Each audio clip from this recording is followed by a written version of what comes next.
lo uthethayo nguNokwanda Mnyaka osuka kwi-Safety Leaders Primary Cooperatives. Silapha kwa-Premier's office ii-corps ezazilwe ngu-Public Works ngo-2017 ziphelelwe ngokungumsebenzi kufakwa i-private company. Emveni kwethuba elide besi-underpayer yonke loo nto leyo. So into enzekayo nge-1 ka-October sazofaka i-petition apha e-Premier's office singaqali ke phofu kudala siquqa apha singamameleki. Ngoku namhlanje besize kwi-14 days besithi bazasiphendula asikaphenduleki ke ngoba siphelelwa imisebenzi sinoma-45 years asizazi into yoba sizawuqeshwa phi saye kwimisebenzi yethu kodwa sizawupeya ama-30,000 sizawuhamba ngemoto kunangoku sipeya oma-6,500 noma 4.5 asikaphenduleki ngoku kuthiwa masiphindele koo-HLD abakudala sisiya kubo asizukwazi uphindela phaa not anymore. Sizocela iimpendulo zethu. I-advert yayithe sizawuqeshwa after i-training sizawuba si-government employees sibe nee-benefits yonke laa nto kodwa khange kube njalo. Ngoku basifakela ii-private companies bemane besibhidisa esingazazi into yoba zingene njani. Enkosi. Imakesi wam before uhambe ne ezi co-ops eyona sizathu soba zazifonyishwe khasixelela just a little bit of i-background bazafonyishwa njani uyinikile phaa u-MEC yoba zazifonyishwe njani ezi co-ops. Ezi co-ops zafonyishwa bhuti wam esithi urhulumente uphelisa i-private companies because kwi-private companies zihlukumeza abantu and kubhenefitha umntu oyi-one. Itsho ne-advert yethu uba urhulumente uphelisa i-private companies because kwi-cooperatives kubhenefitha abantu abaninzi kodwa kha kube njani. And ezi cooperations zathathwa phi for ufonyishwa nina uthi niyayekiswa imisebenzi so nanisuka phi? Kwakuphume i-dispatch tata wam sisuka kwi-region sa-aplaya u-service provider yethu wanguChipha Training Academy sa-aplaya ukuze size apha sayekwa imisebenzi yethu. Ii-regions zi-12 youth, zi-graduates, zi-veterans, zinto zamajoni. Then kwathathwa i-security. Bathi uPublic Works uyasidibanisa ufomisha ilantuka i-cooperative for into yobana sigade ii-assets zakhe even nezika wabala no-health neentoni bathi asizophelelwa ngumsebenzi. Nangoku izikipa sazigcina kuba sasiyazibana eSouth Africa kugcwele amamenemene odwa. Khona omnye umntu ungongeza?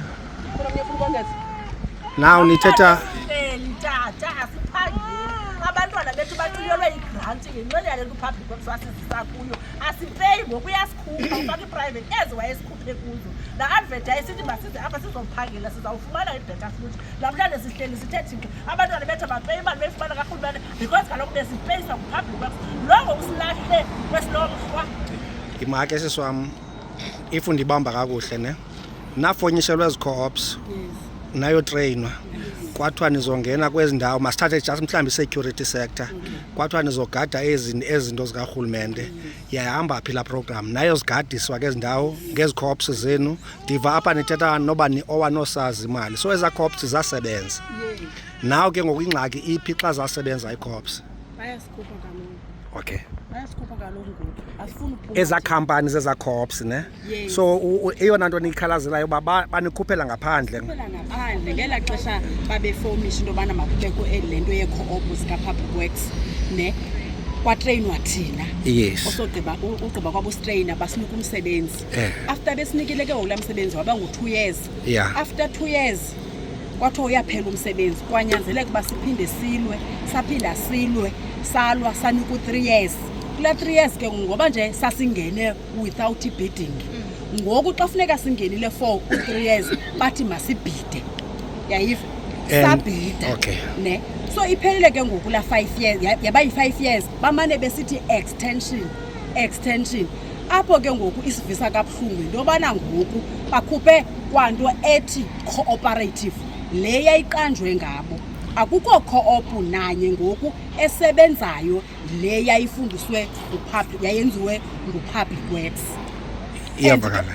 And ke ngoku ne ngoba nje kuziwa apha eziba usisebetshini into yoba asiqali ukuza apha sasizile kulaa nyaka saphinda siyeza nangoku. Ndikhumbula konye unyaka uRamaphosa wayese-East London ne zasiphaa ii-co-ops wanika ipetishini uRamaphosa wathi impendulo sizayifumana kuPremier lo walapha e-Eastern Cape. Asikayifumani ke impendulo ngoba nje ngoku sikhutshwe emisebenzini. Yazi ifani sisiwam because ngokuphuma kwethu apha siya kwezinye, I think ikhona i-cleaning company ejongene ne-court phaya. Yes. Kwezi company ke ayizo co-ops, kwezi company eziqeshwa ngurhulumente. I think it was a good initiative le akayenziwe ngurhulumente uba akhuphe ezi private azofaka nina. Now uphi it seem like ngoku ufuna ukhupha nina abuyisele back. So anisenamsebenzi ni out. And nizile ke ngoku apha for uba nizokhalazela leyo into bani out. No ndiyakuva siswana. Okugqibela nje tata wam, even kwakwezi cooperatives abasibhatali sentshuba ngokwe intoni le nto ye-cooperatives, because kaloku ayizomali befanele uba basinika zona ezi ngokwe-co-op nebathi kwezi co-ops ngokwegazethi ye-cooperatives. Yes, bayasi-underpaya i-department. Okunye ke omhlawumbi uthenqa ezi zikipa ze-orange sizinxibileyo sisithatha ezi zikipa mhla kwafonyishwa le project le nto singene kuyo sazinikwa ngabo bathi xa singenayo masikhuphe le nto siyifunayo yile ibhalwe apha emqolo le nto siyifunayo ke le Kulandwa kuthiwa kukho i-40 million ebekelwe bucala for i-co-ops. Siyakwazi ungabhataleki ngurhulumente 3 months zonke, uFebruary, uMarch, uApril asimpeyi, sesisazona semakhaya ba asinamali. Kuthiwa xa size kwa-public works kuthiwa masilinde ibudget. Ekubeni uba i-advert yayisithi kune-40 million ebekelwe bucala for i-co-ops. Ndiyafuna nje uyiveza loo nto yoba iphi imali. Imake siswam if ndino understand njengancinci as le co-op bezisebenza ndawoni zeziphi ezindawo besebenza kuzo if nisazikhumbula. Umzekelo ndizathetha ngeyami i-co-op suka kwibathobele co-op ezethu isayithi seBhofolo, i-Old Tower Hospital, iqoboqobo Kiskamawuko, etown e-Elco building apho kukhona khona uSport Arts and Culture no Social Development. Zezethu isayithi thina besizisebenzela i-co-op apho nikhutshwe khona, apho sikhutshwe khona sikhuphe ngu-private. Okay. Okunye ke bhuti, Just if it's not okunye one. ke bhuti, ndinesayithi engu-11 esasisiwe kwa yile co-op phaa kuyo 11 p.m. NU11 eMdantsane. Okay. Nalapho kufika i-private company yathi ayisifuni, ifuna abantu bayo and then masiphumele ngaphandle asiphangeli nathi asinamsebenzi. Ezinye i-co-ops zasebenza kweziphi ndawo? Iikhophu zonke ne Public zoyi-12 uPublic Works uye wazinika i-building zakhe uba masigade i-building zakhe kuba kakade Public Works enento enkulu andazayibiza njana ye-security unento enkulu yena ayi-ownishayo i-Public Works ye-security. So kulaa nto ke ngoku kulaa nto wayethe uzawuthi 50% ayinike i-private athi 50% ayinike i-cooperative. So sigada i-Public Works ii-premises zika-Public Works zonke sizezi-co-op zakhe. Xa ndidibana nabo xa sithi nibona kubuyiselwa ezi private bathini isizathu sabo? Bathi nibethwe yile bidding? Okay. Okugqibela bhuti wam, mna njengoba ndisuka e-safety leaders, beyiphela nini i-contract yethu kusithiwa utransport bekudibene utransport no-Public Works. So utransport uthatha iisayithi zakhe, besineesayithi thina eziyi-6, utransport uthatha iisayithi zakhe. Endime into yoba uPublic Works ke ngoku xa utransport ethatha iisayithi zakhe bekufanele uba usongezele ezinye iisayithi, waske wazicutha kwehla ne-invoice yethu sisuka ku-500 and nto saya ku-310,000. So nina benigada eza zale department? Besigada i-Fort Jackson, i-DOH kwa-health omkhulu eQuigny nase-Alice sinesayithi phayana nase-Duncan Village. Kuyo yonke loo nto yabo bavele ngokuba bazisusa zonke yehla imali. Kodwa ngoku abayenzanga laa nto, eyona nto sifuna uxeswa sibadala thina. Inkosi kakhulu. IKrizani ine-co-ops eziyi-4 but kuphumelele i-co-op eyi-1 ngenxa yento yoba imali ayikho. nathi siyiqebile lesize ngayo. nani nigada phaya Sigada phayana uPublic Works ebegadwa sithi ngoku sisabhileyo bese sikhuphile esinike amasayiti asendimangeni apho besigada ueducation usettlement uhealth sise kwi-main gate yekwa health. Sisabe nalo mama singaba ke umama lowo umkileyo nemali. oh ngilone sithi Umama unoxolo ndahlala noxolo ndahlala akuba size apha siyile kwaPublic Works phezulu pha sangasiqale apha saya apha kwaPublic Works kule veki pheleyo siboleke kwa imali safowunela uminier the one and the only lo ebeme apha uMr Hughes wasibekela sisithi thina sifuna ulantuka u-HOD lona ukhona wathi masiqale kuye saqala till today asikabi nayo imali yethu akabambi nefowuni uMr Hughes ndoncane umhlambalaza yena otherwise bekumele uba ndithe khangumnake nefowuni tata usinike yona uthe masenze i-exchange yefowuni but when it comes simfowunela nobody. Sizi-cooperatives apha ezayilwa nguPublic Works ngo-2017 kwakuphume i-dispatch yasi-invitha sonke kwi-training. After training kuthiwa saba zigovernment employees sayeka imisebenzi yethu sasiphangela imisebenzi yethu sayeka imisebenzi yethu saza kule program kuba siyibona into yoba ithe apha kwi-dispatch after training sizaba zigovernment employees. Nyani ke yaqala iprogram nge-1st kaDisemba 2017 sasifumana istipend se-2,500 ngelo xesha. Sihambile ke sayigqiba iprogram safumanisa ukuba akukho certificate sazifumanayo yonke into zazifumane nto wethu efama siyifumene. Kwalile ngo-2018 xa funeka siqala uphangela yaloba usokolisana nento kodwa sade saqala uphangela yangabikho ngola hlobo bekuthethwa ngalo ngoku kwathiwa sizavula ii-cooperatives sizavulelwa ii-companies sibe zii-owners.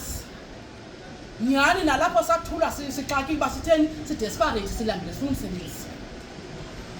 Zavulwa ke ezi companies njengoba sizii-companies ezi-12 kuyo yonke le Eastern Cape. Imisebenzi yethu sibadala ndina-45 years mna nabanye abantu apha badala akhoba bazaqashwa khona ngoba kulaa khampani ndandikuwe ndandiphangela e-BCC ijika kanje neuniform abantu endandiphangela nabo basepha. Xa ke ngoku khanime xa ke ngoku besikhupha bathi masithini kwalile ke ngoku kusenjalo bemasenzela on and off besinika o-3 months o-6 months kuthiwe niyaphuma singcungcutheka aba singcungcuthekisileke ngoba imandanga intoba ungaphangeli and ayimandanga intoba kuzawufika i-official ithi nizawuphuma nina apha. Sanyamezela qha siqophe ngento yoba i-advert le yethu yayithe after training sizawuba zii-government employees isatsha nangoku siyilaminating ngoba ngoku sizawuqashwa phi xa esikhupha uPublic Works ngaphandle. Kwalile kusenjalo kwacaba kukhona imali befama basibhatala zona isathi ezi-10 basibhepeya loo mali yangamnamsebenzi. Kusenjalo ngoku kwathiwa njengangokuba singaphandle ngoku nge-1st asingenanga kuqale kwaphuma u-3 years sabhida sibopha izisu ngenxa yoSARS kodwa iphepheli zange litsho into yoba sizawubhatala oSARS zange litsho into yoba iphepha sizawuba nokhoida kwathiwa after training sizawuba zii-government employees. Sipeye ntoni oma-4.5 ngoba loku uSARS xa singambhatali uzasivalela ikhampani. Ngoku sithe sijonge u-3 years lowo sabhida sabopha amabhali sitsalela imali kwathiwa upostpone u-3 years. Qhi ngoku 1 month no-3 months sathi sajonge leyo hayi bogqiba into yothi ziyasikhupha. Sibuza umbuzo ke ngokuba ezi private companies zingene njani sikhona ngoba iprogram lena ye-cooperatives. Iprogram lena yayithe urhulumente uphelisa ii-private companies. Uqala kwale nto ke ngo-2021 sasize ne-BCM TV kwaye u-HOD yayingumali lo tata omfutshane utata unande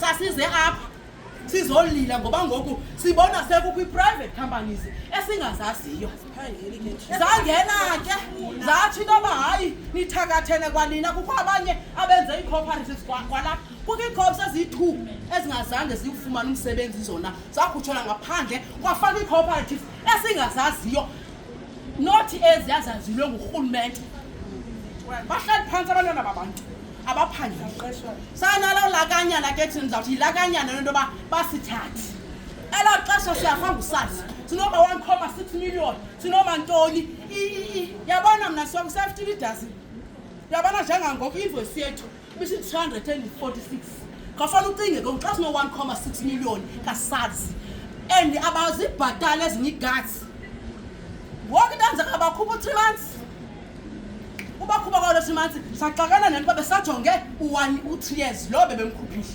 nge-30 xa kuphela inyanga phakuyami i-co-op kufike isiphekepheke sikasazi kuthiwa si-awadiwe thina kulo 3 months kodwa si-awade ngomlomo ayikho nebhaliweyo ethi si-awadiwe thina siyi-safety leaders yafika iphekepheke isiwa kwasazi elithi siya-owa i-200,000 umbuzo wami noba bebesi-awada njani kanti usazi asimbhatali ezinye ke ngosazingaphandle ii-cooperatives kufakwa i-private company esingazazi uba bazi-awade nini ngoluphuhlo xa sivayo ii-interviews besenziwa ngobusuku nyani ke ngoku thina siyi-safety leaders sazama usazi sazama yabona njengangoku ngoba bendipele nge-20 sitsalele i-2,500 ngoba lofuneka sithini sibhatale usazi fine siba silungise le nto funeka ilungisekile wacaba ngoku kwasazi ayiveli apha kwi-department yawo uvela kwayo bazasithatha kodwa uba ayivelanga bazawufaka i-private company wacaba siyayiwina ke ngoyicala likasazi thina ngoku i-department siyayicenga kodwa sasifaka i-private company njengangoku silapha asinamsebenzi and asizazi uba sizawubheka phi sizawuqeshwa phi amandla ngawethu safety leaders ndiyeva ukuba benika into appointment kodwa ngoba singurhulumente okhathalayo sathi abantu xa bekhona masibamamele igama lam ndingubuthiwe Fantlantla ndiyintombazana ndizalwa kwikwelangana kwaJamani bandinibulise ngegama elihle lenkosi uYesu ndivile kodwa sithe sathi masimukwayicinga kwaphambi ulapha uba akhathi lomsi yayo yonke le nto ukuze akwazi uba ahlale kakhulu areyise ulungise le kodwa siye bathi yileko ngoba ndibele uprimiya ubambekile kwenye indawo kwazange bakhona kodwa xa ninenjengale niboyenzi aphoyilo nakho umntu odisha ne-permission sanudinga ukuthetha naye xa kukho izinto ngoba sikhole ukuba sibamamele abantu andazi babhuti nayo nento ofuna uyithethana uzivile izikhalazo zabasebenzi ngoomama nootata unayo into ofuna uyiphendula No, currently ayikho. okay kodwa mama sizawubenda appointment yesizile apha koba second ka-October uyaqonda into yasithumela asazofaka i-petition kwathiwa after 14 days besizowucela ke-bloom loo 14 days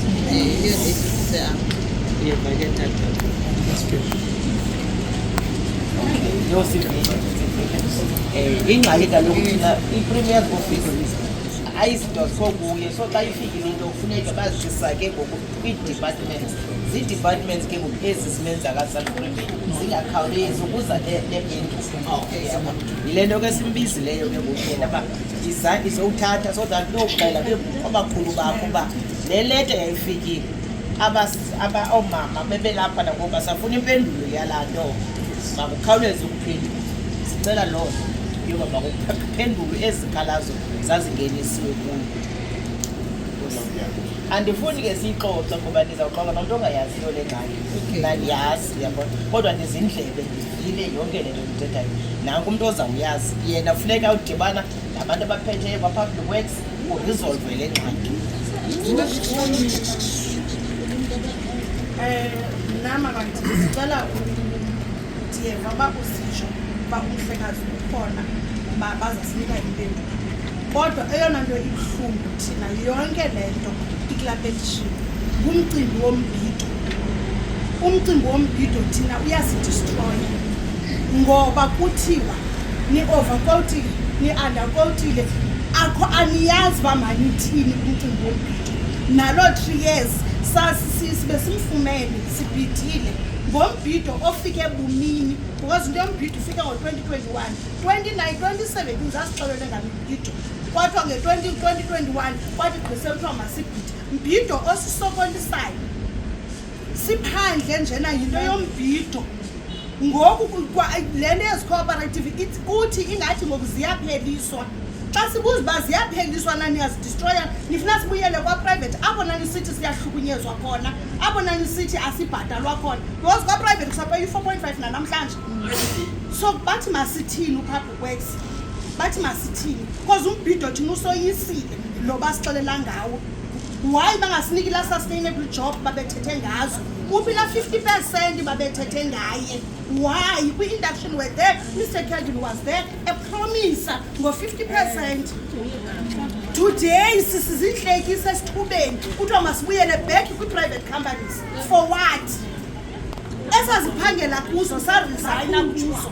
Ngoku sifumana i-attitude kwi-private company babuyani. Sizohlala kanjani? Sizophangela kanjani? Singabazali sinjena uthini uPublic Works ngathi?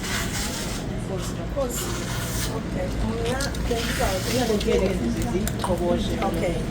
Mina bendizawuthetha le nto ithethwe nguzisima. Ndifuna nje ukugqithisa nje umyalezo omncinci. Before size apha, Mr. Kevin wayekhona ndazi uba ngubani wakanini wayesiphendula phaa kwa-HOD. Udirector Vuvu balo director Kaluza Kaluza wasixelela wathi futhi ezimpoqeni sithetha nabo sifuna u-HOD kuba singakholisekanga impendulo kaMr. Kevin. Wasixelela noba singaya ku-president siyephi na safika kuthetha into enye akabasithathalelanga. And then kuthi ibuhlungu because emakhaya sinabantwana sineentoni ngale mali besisondla ngayo kweza ndawo zethu babesithembise ngayo ngo-50% bafake i-private. Thina ke ngoku asikwazi phinda sibuyele back ezindlini sothetha isiwiliwili sika-Public Works sisize apha soyiswe siso umhlawumbi kuni nina uzokwazi uniphendula. Thina anganiphendula nina nisixelele thina silinde impendulo ka-14 days apha thina wethu. Thetha noma phethe umama siyabulisa nathi. Sikhutshiwe kwikumbi. Sikhutshwe sinebalance akasinikanga umama esibhide naye. Nangoku basilapha nje siqokelele imali somewhere somehow. Asinamali umkile. Udala ke sikhalile ekhaya. Sizile apha ekhaya kuwo. Khange sifumane till today. No, it's enough, mama. Simanxeba umkile umuntu ebesibhide naye. Sizamfumana phi? Asimfumani, nowhere to be found. Now silapha and asuzukwazi ukuhamba mamam sinesikhalo. Sinabantwana abaseziyunivesithi. Sasithilo naku-HOD owayekhona ekuqaleni. Zange imameleke into esithetha. Funeke sikhale phi? Ngoba sivota apha kweli lizwe funeke sibheke phi mama asihambi namhlanje singenanto. Inkosi mama sibulela nje ukubana usihoyile. Inkosi asibulele kakhulu ngoba uMr. Kevin le-HOD yakhe kuzafuneka kudibene noPremier achaze noPremier because noPremier akazoyazi funeke bona bamthathe true bakwenzile into wakuqalekile ijingo. Basibulele kodwa kakhulu bethu kodwa ningenzakali bethu ngomama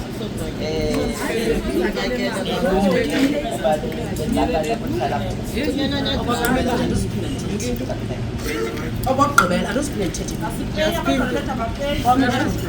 obogqibela eziba usise sitsho uba asizokwazi ukuphindela even utata uPremier uyayazi i-petition yethu sasifake kutata 20 ndinayo ikopi yayo sasilapha and ke ngoku noba ke ngoku mama siphindele ko-HOD uMr Calvin kudala sisiza kuye even i-HOD zonke ziyayazi silapha ngoku sizofuna impendulo yethu kaloku saye kwisimo isebenzi zawuthini ngoku zawuqeshwa phi ngoku enkosi